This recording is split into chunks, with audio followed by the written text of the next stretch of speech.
Hey guys, welcome to Donnie's Corner. This is exciting. I've got my three nephews, Tori, Keith, my oldest nephew, and Michael. Present. And my brothers are here. My brother Melvin, Distinguished gentlemen. my brother Jerry, and Charles. Now you guys all know me, and I'm out of the view, but I'll just stick my head in just for a second and wave at you. How you doing? But this is Donnie's Corner, and the last episode, I had an opportunity to talk with my brothers and talk about the dynamics of how we know each other, but we really don't know each other. And as brothers, we want our families, our children to know each other. But really and truly, how do we get that to take place when we don't really know each other? Now we are related. I told the story the other day between me and Charles. There's a 15-year gap between my youngest brother Charles and I. And when you look at that, we are related, but really and truly, we never had really a true relationship because of that 15-year gap. And so Charles was telling the story about when we come home for the holidays, me and my family, my wife and my children, there was like strangers in the house. It's like, who are these people? And that kind of caught me off guard because it's like, wow, this is my brother. I'm always pouring into him. But I realized you can't pour into someone on the phone, and every 3 months on a phone call, you've got to be there. You got to be present. And so I want to talk about stuff like that because I don't think we do that enough. And there's so many questions the nephews have that, and things that they've seen, and it really, kind of curb their whole, if you will, characters. And I just want to kind of pull from that. We talked about my father a lot. We talked about my mother a lot. But we talked about our relationship as well. And so I want to talk about those type of subjects, those type of subject matters, and just really dig a little deep in some of the conversations that most uncles and nephews don't talk about. And when uncles start passing away, all that knowledge and information is gone. And so I just want to take this time to just ask my nephews some questions, and my brothers ask questions as well. But we'll start with Keith. Keith, just tell us, if you will, when you grew up, and everybody knows about 1608 Dunn Street in Hobbs, New Mexico. What's your fondest memory? Fondest memory on Dunn Street? Yeah. Wow. I guess, and I can't put a time on it, but I was probably about, between the ages of about 12 to 14 years old. Maybe a little bit younger. Not because I wasn't in junior, I was still in elementary, but summertime. When school was out, I tried to spend every weekend over, I spent the night over at Mink and Pawpaw's. Because growing up, I remember specifically because Jerry had won the state championship, I believe it was in '87. Am I right?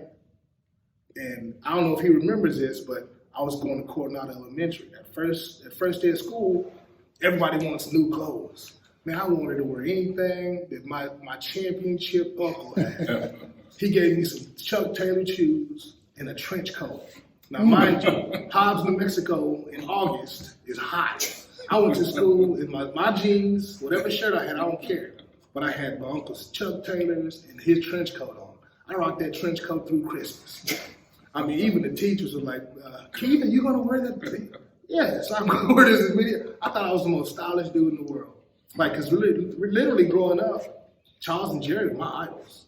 Like, I wanted to spend as much time. I never wanted to be at home. I wanted to be on Dunn Street. I wanted to hang out. I tried to spend as many nights as I can. Whether I was sleeping in a room or not, if I was on the couch, I was happy. Mink and Pawpaw was always happy to have me there. It's funny, we talked the other day about foods. I love liver and onions. That came from my grandmother.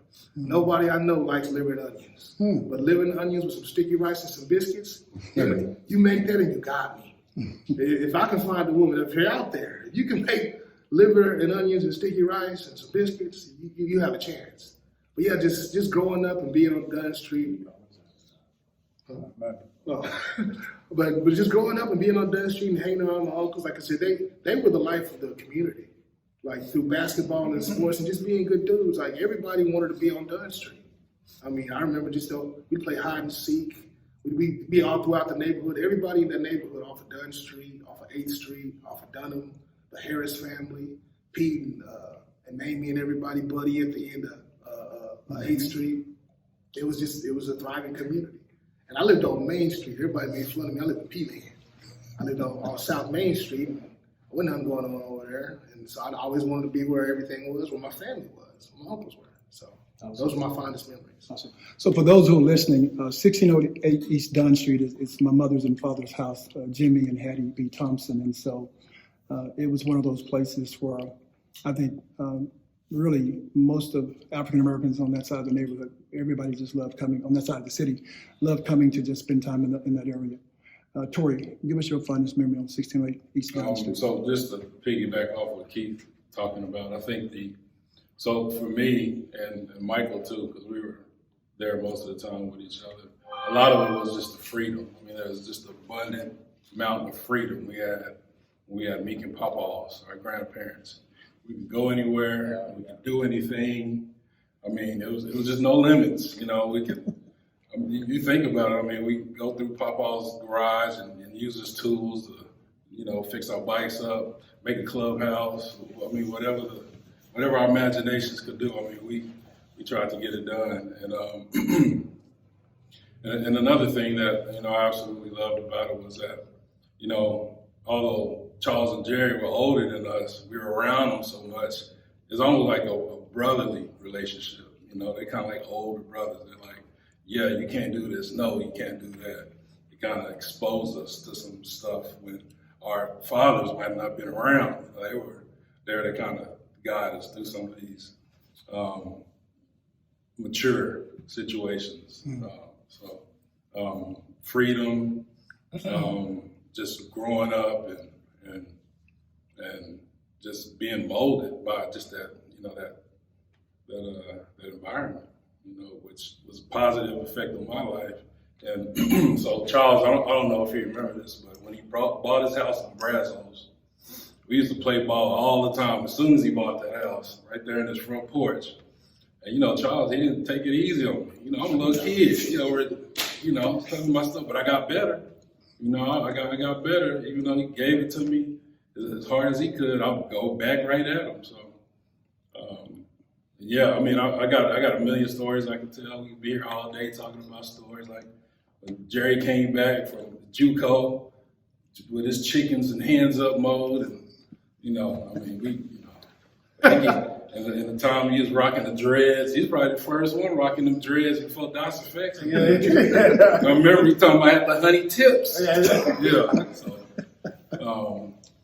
So yeah, I mean that's what it was for me. I mean, I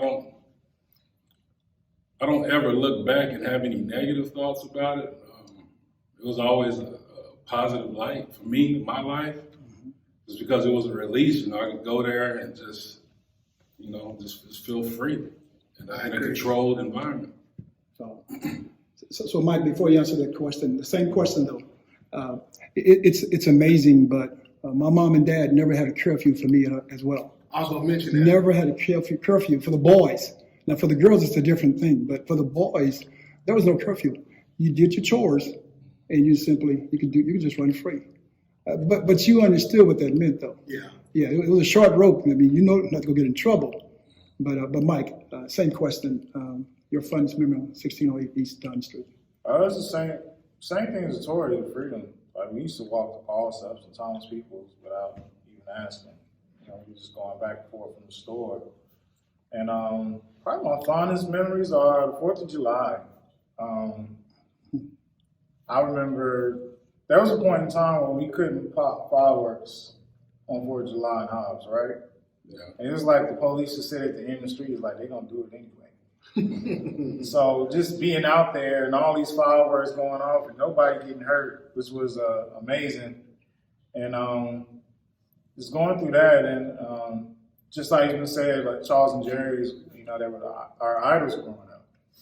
I remember Jerry's room was the first time we seen a Michael Jordan poster with, you know, his arms stretched out. And Jerry had all these posters of culture and everything. And, you know, he rapped and introduced us to music. He had me, Tori, and Chris in there one song, rapping like the Velvet of the Vogue. Dunn Street Posse. Yeah, Dunn Street Posse. Jerry's in there rapping that, and I was in the other room remembering Jerry's raps while he was in there rapping. You know, him and Frog was in the room making them songs or whatever, and I remember those raps. And then Charles, like I said, Charles got me in love with basketball because that's Jerry's probably done playing at the time. So going to Charles games with me, and there's also just seeing Charles come to and from, especially when he started playing like senior year, senior year, he was in and out. I remember when he got that black SS, and I was like, man, I want one when I get older. I always wanted to use to clean it. And I was like, okay, I always want to do that. But Don Street got so many memories, but I do remember the freedom and be able to play on the street and everybody driving down the street 80 miles an hour. I didn't understand that, but it's so many memories and so much freedom on Don Street. So very good. So let's do this. When I went to college, I was going to college with guys from Philadelphia, New York, New Jersey, California. And they always asked me, where are you from? And I always told them, this small city in New Mexico called Hobbs. And they said, no, you act like a city guy. I mean, man, where are you really from?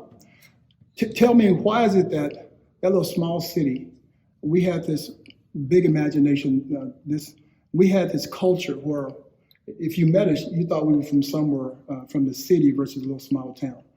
Keith, tell me, why do you think that's that way? I can't explain it per se. I felt it, like I said, when I went to college, people would always ask me where I'm from, and I tell them I'm from Hobbs. I'm like, from Hobbs? I thought you was from East Coast. Listening to hip hop music growing up, I love listening to the East Coast guys. You know, Biggie Smalls, KRS-One, Rakim, EPMD, and so I don't think I mimicked them, but at the same time, the education from my mom and dad pushed education big time.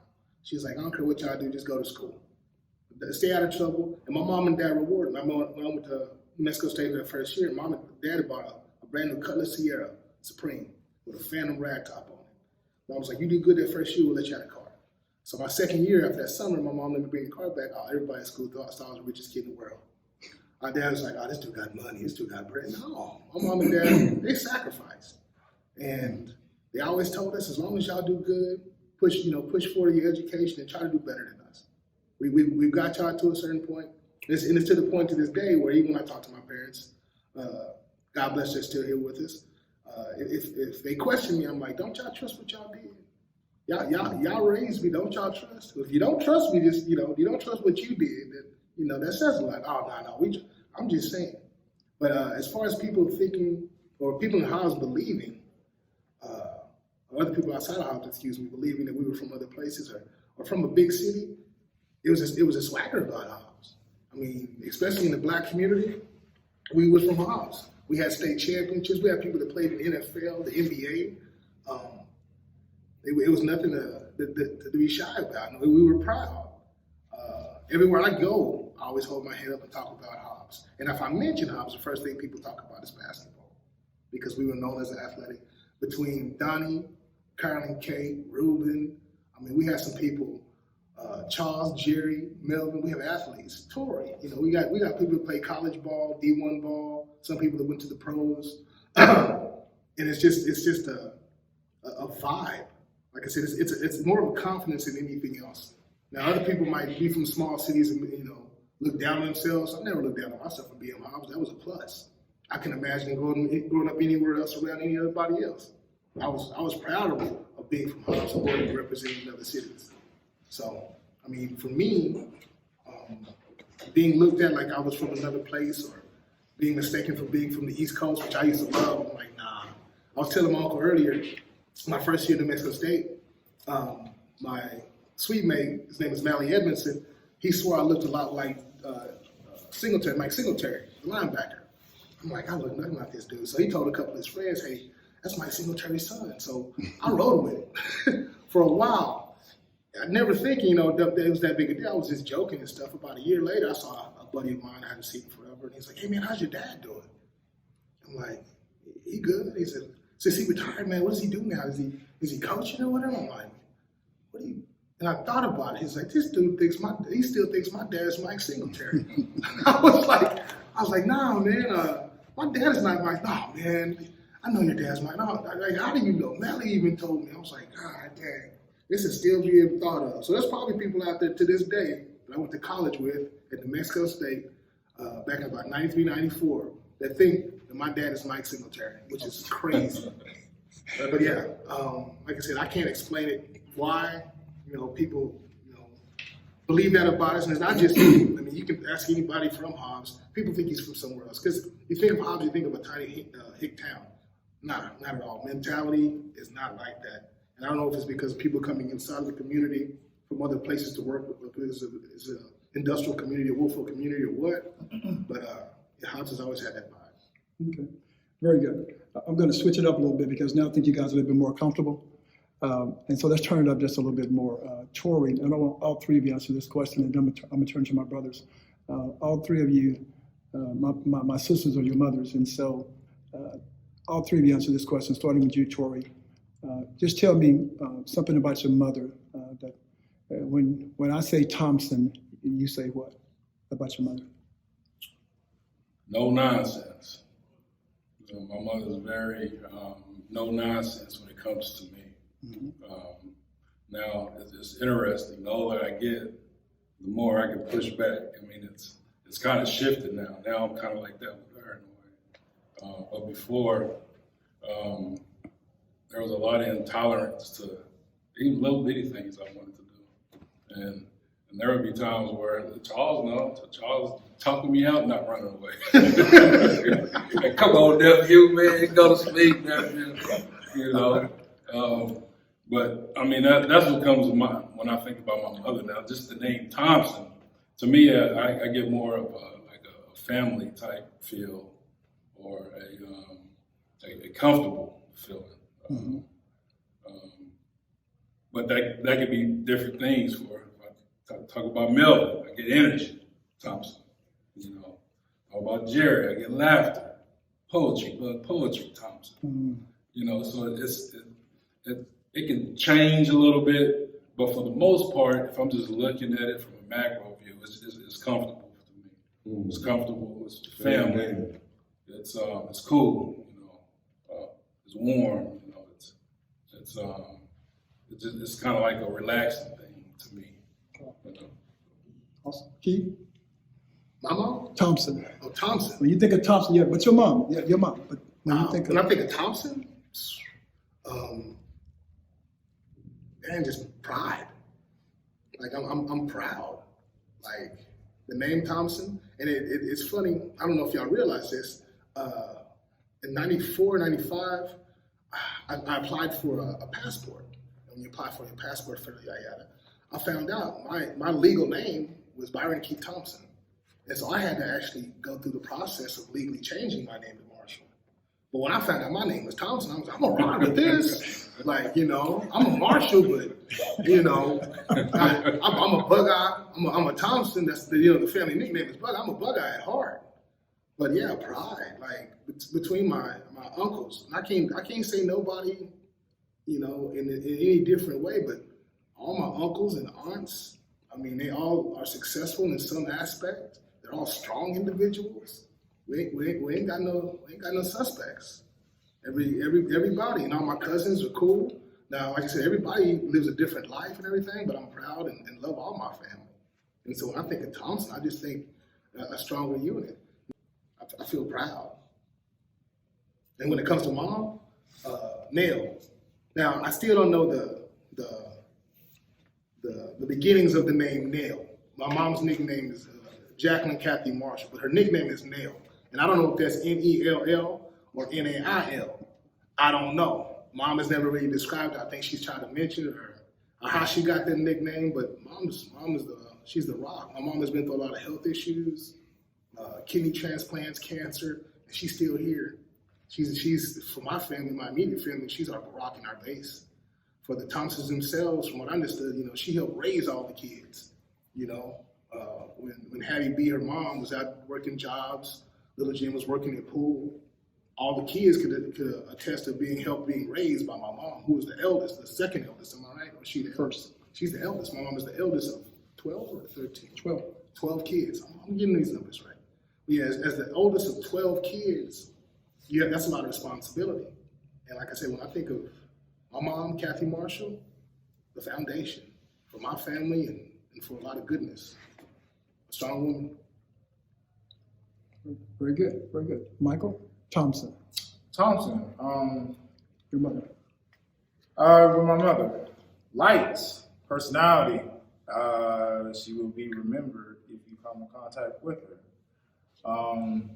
She's a joke with everybody. She make fun of everybody.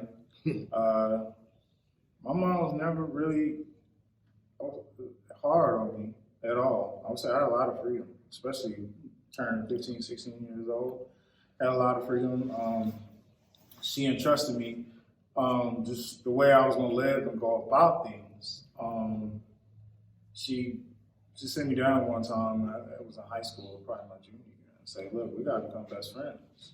I ain't want kids, to be honest with you. I ain't want kids. I just wanted to party and travel. So, you're going to have to do this right. The city curfew, that's your curfew or whatever, And just, my mom just always just, even with some of my good friends, and some people I know, my mom was real good friends with them. And when I think of Word Thompson, I think, we will always be remembered. I think she had that effect like Papa. Like Little Jim, your granddaddy, yeah. James Thompson, your mom, yeah, that's a good person. So I think my mom always had a light wherever there was dark, and she was gonna bring light no matter what. Awesome. Gonna kick it down to the uncles. I want you guys to ask your uncles some questions you've always wanted to ask. This is how we grow. Mm-hmm. As we're talking now, we're here in Dallas, Texas, in Euless, Texas, to be correct, on this, what we call a golf getaway. We kind of came together as brothers, and then the nephews wanted to join in, so we're all here. This is something we're going to do from now on each year. However, my goal is to make sure that when we come together, we really unpack some things. I call this, the Thompsons Unplugged. As a matter of fact, I wanted to call it 12 Shades of Blackness, and I'm still working with that one because I think we just have so many shades of who we are. Even though we all have some of the similar principles, it's amazing how we're just connected that way. But what I want you to do is just take some time out and just think about some questions you've always wanted to ask your uncles. They're here, and I want you to make sure that you have that freedom to do that. And some things might be painful to hear, but they're good to hear because that's how we grow. And I want to make sure that we're all grown men now, and I want to bring it correct, in every way. So ask what you will, and just be ready for what I call unplugged, but also unloading at the same time. Okay. So which one of you guys want to start and ask a question of your uncles? Ask questions? Yeah. Oh yeah. I'll ask. I'll shoot. And this is general. This is me and all y'all in the chest.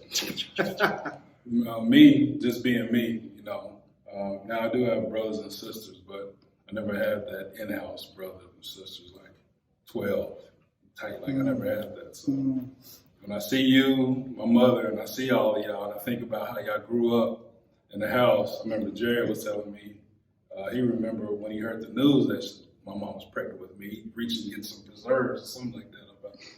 That always stuck with me because I'm just thinking about that bond you have as brothers and sisters, which I never had. And so what puzzles me sometimes is the in-house fight with y'all. So somebody will say something, be upset. Now we got cliques in the family talking about who did what and this did that. It's interesting because it could go on for a while, and you guys will fight with each other, but it's not a fight where you break up, right? It's just like you're not dealing with that person for a little while. Then you're cool, then something else happened, and it shift. So I just want to understand that dynamic because it's, and I know it's a whole lot to unpack right now, but that's something that always puzzled me because you would think that you know, which I don't understand, because I don't have a whole lot of brothers and sisters, so I'm speaking from a place of need, and you guys are coming from a place of want, right? Because you already got it. So just understanding that dynamic as far as how you guys deal with troubles between the brothers and sisters. Who want to answer that one? I think for being the youngest out the family, I think some of that come from, once again, like Donnie was saying, you know, it's like, just say for instance, it was like, you know, my sister Kathy, you know, we used to call her Nell, but Kathy, Donnie, sister, so that like age group there, then you trickle down to a couple more that's in that age group, like me and Jerry. It's not nothing, and y'all know it. Me and Jerry, you know, it's one of those where, hey, you talk about my brother, we got problems. You know, for the longest, I mean, Donnie, Carl, Kayla, whoever, it was like, and I used to tell them, man, Jerry's my big brother, because that's who I grew up in the house with. So if we had an argument, say like if Donnie came in, you know, it was either Jerry or me or whatever, have an argument, like, nah, man, that's wrong, man. Donnie wrong for that. You know, but then it goes back to, you know, man, you know what, man, it wasn't even nothing, man. You know. Yeah, exactly. But to me, that's how it is. It's sort of like, you know, that group there or us, you know, want to say something and they'll pick up the phone. Man, you know what's his name said? You know, you know, it's one of those. And, you know, I guess it's just part of having a big family, and mom and dad raised us to have that bone where, hey man, you stand your ground, you know, and I think that's where all of it is with the 12 of us, is that you ain't supposed to pull me up, even though if I'm right or wrong, you're not supposed to pull, you know. Yeah. I'm gonna stand my ground, you know what I mean? That's what I do. Anyone else? No? Oh, praise me. Remember Eugene Thompson? Hey, my nephews, I know them when they was little, very little, each and one of them. I grew up in the household of Marshalls, learned how to do a lot of new things from Keith's father, my sister, Kathy, Jacqueline, Marshall, better known as Nell, because she's strong as a nail. You got a hammer, amen. You better make sure you know how to hit that hammer in, you know. And she taught me a lot about respect. Like I say, I was kind of almost caught into that mental life of the family, to where she showed me a lot of things. My mother showed me cooking and respect and disability. Keith was a very young man, young kid. And I was there, so it's kind of like I was just like her kid, you know, but a little older, which gave me a lot of knowledge of things I shouldn't do and things I should be trying to work on to do. And that was a learning thing in my life with my sister, Kathy. But as far as everything else in life, all my sisters were like that. They were like teachers. And I had to learn how to be taught, because I came through at a point where it was nothing but women, girls, and my mother around me. My daddy worked, so it was all my aunties, my sisters, like I say, Kathy Marshall, and like all that energy that they gave me, I respected. Like I say, I'm probably one of the most emotional ones in the family because of my sisters, because they taught me it's okay to cry, it's okay to be, vulnerable, but at the same time, it taught me how to be a very strong man. So, like I say, Kathy Marshall, she's like been a part of my life, learned how to cook some good beans and things in the house, and her recipe's still with me. And like I say, I love her till the day I die. Oh, you want me to say something? Talk about my nephews? Yeah. We talk amongst my nephews, well, growing up in the household with my nephews, all three of them, Jimmy Dunn, like they say, I used to beat myself up because I was the 11th child. I'm number 11. And they get to come in the house, go in the refrigerator. They get to go do whatever they want to. And when they do it, they look at me like, you gonna tell on me? I'm like, no, because I'm gonna get the beating anyway. The gym gonna get me, man. So growing up in the house with them was like building me, like building them. They weren't only my nephews, they was like my friends, you know. It's like, you know, I was telling them, y'all don't have to get out in these streets. The streets are gonna come to y'all. Just wait for them. And they did that. And that was the respect they gave me because we know how these streets can go. So as you look at these young men right now, there ain't no street in them. It's all Thompson. And that's what I love about them, you know what I'm saying? Like I say, I was number 11. So everything I did, they try to iterate it. I used to tell them, you better be careful because, you know, what I do, you know what I'm saying, will get you in trouble. They never got in trouble. I never got in trouble. And to this very day, we still have something coming. And it's that we love one another. We talk about each other. I was to say something about Charles, they were like, oh, I'm out of that, though. That's Charles, and I'm pretty sure it's vice versa. But what I love about it, though, they understand the whole situation of family, because that's what I always taught them when they was in hospital. You know, we family, man. Go ahead and do that. Go ahead and wear that. Go ahead and take that. You know what I'm saying? You need some help? You need something? Oh, okay, as we get older, okay, now you need me. What y'all need? I need you to go get this drink, Unc. I need you to not tell my mama, Unc, this I'm about to do this, Unc, you know, you can do this and all that. So it turned out to be a great relationship with my nephews and my nieces and my brothers and everything. I got two parts to that. I got a question for everybody. But to Melvin, man, perspectives. Man, I need to be pushed. Y'all know I ain't never got pushed by in life. I believe it. I ain't never been pushed. That's all that freedom. Like, when me and you walked in Glendale, and remember my leg was broke. You walked in there, and we was looking at tryouts, and Coach Brown was sitting there. And he knew me, but he didn't know me. And when you sitting there, he was like, my nephew's better than everybody. But after that, I mean, of course, work goes on, and I know you thinking like, that's Jan's son. I gotta handle him different. Man, I need you to push me. I needed you to push me. Because I didn't push myself. I got back healthy. We got back on the court. We was in there. But like school, and of course I went to work. I did that. That was natural. But I ain't get pushed. I've never got pushed by anybody. Pushed myself now. Charles pushed me. Melissa pushed me. You know, my kids pushed me. But I've never got pushed. And man, I love you because I know you was like, man, this is my sister's son. So we gotta, and I have a lot of respect for what you did, taking me and Jeremy in, and helping us, you know, get to and from, and being a role model, man. But I need you. I really need you to kick me in the ass. And it was like, Mike, you need to stay in school.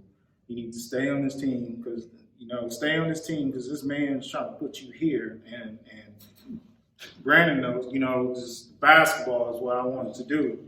I didn't get pushed. So I really ran back. I ran back home. Comfort. Yeah. So I ran back, and when I ran back home, I ended up finding, instead of college and sticking with it, I ended up finding like a military team and, being a federal employee and end up being in that pro league or whatever when I should have stayed in college. Yep.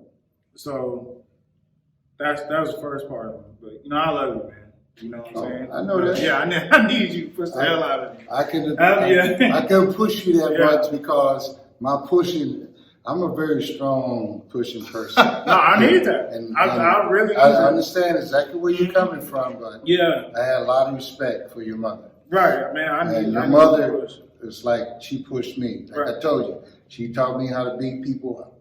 Yeah. And it's like, I wasn't going to beat you up. No. So I'm just being honest with you. Real. That's who I would have been. Yeah. Because that's a lot of pushing. Because I can give you all the respect. I love you as my nephew, but that pushing that you wanted me to do, I would have hurt you.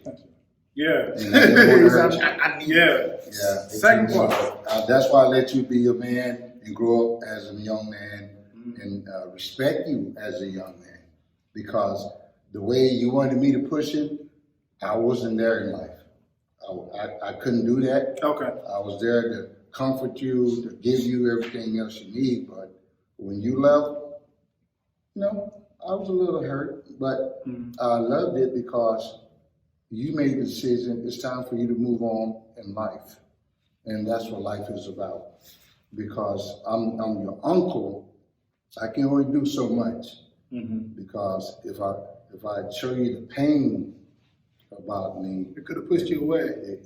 I could have pushed you. I get that. And I didn't want to do that. I want you to love me Gotcha. as your uncle, Okay. not hate me as your uncle, because I hate no one in the world. I love you to the fullest, and I told your mom and everything, that's a good decision. He moving on, but he had a chance to see life in a different way, different place, and different things. Yeah. But for as me, as I cannot be your father, I cannot be your mother, I can be your uncle, and I can show you, hey, get up, do these things, and go to college, go this and that. I love you. I seen you play. I know you better than all those coaches. But I'm never ever gonna disrespect you for that because I respect you as a young man to make your decisions. And to this day, I still respect you as a young man to do your decisions in life. Let's do this. You had one more question. Or I was going to give you a last word on this one since you kind of had you said something similar. Yeah. I understand where Michael coming from, and the strangest thing happened to me whenever I was able to get my own home. All that went away because I had a lot to worry about on this end, to where it's like, even though that's home, I go to Hobbs, that's where I go, first stop. But when you get your own crib, you got cracks in the wall, you got all these little mini projects that jump up.